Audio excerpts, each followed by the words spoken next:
Arsenic over here with an atomic number of 33 has 33 electrons.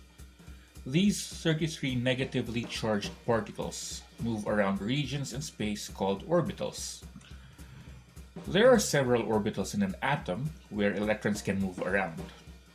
Each orbital can carry 2 electrons, and they are arranged in increasing energy levels.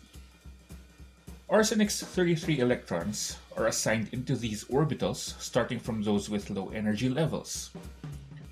As we fill up the orbitals towards the high energy ones, it is important to take note of arsenic's electron configuration, which is a shorthand representation of how the electrons are distributed among the different families of orbitals.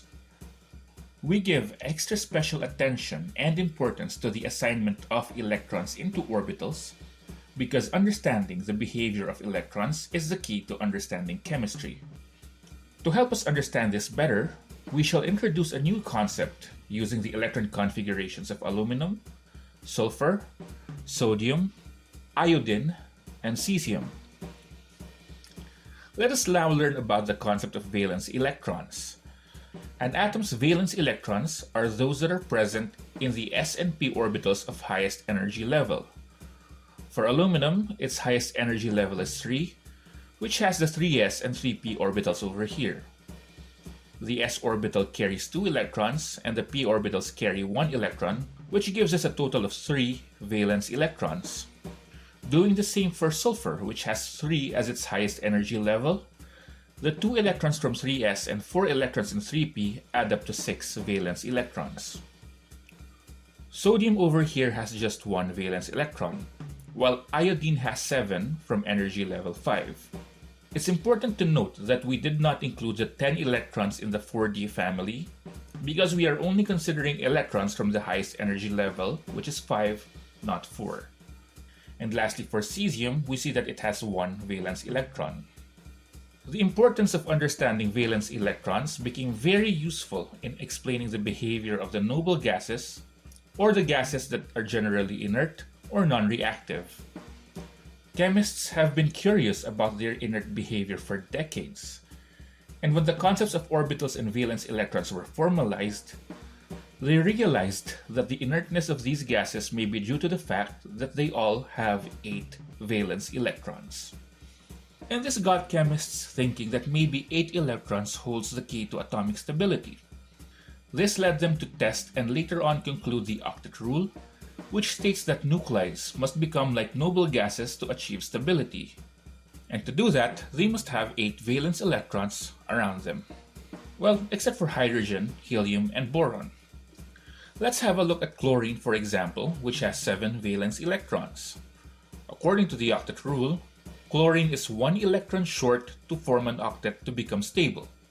Chlorine atoms then will naturally accept 1 electron from nearby electron donors in its environment. Doing so will finally make it have 8 valence electrons. However, we must take note that in this process, it gets a charge of 1 minus since it has 1 extra electron more than the number of protons that it has. A closer look at all the other atoms in the same column as chlorine shows us that they also have 7 valence electrons, meaning that they all have the tendency to accept 1 valence electron to achieve their own octets.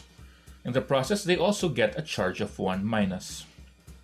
Now, if we do the same analysis for sulfur, which has 6 valence electrons and is 2 electrons short of an octet, we know that it would naturally accept 2 electrons from nearby electron donors to achieve octet stability.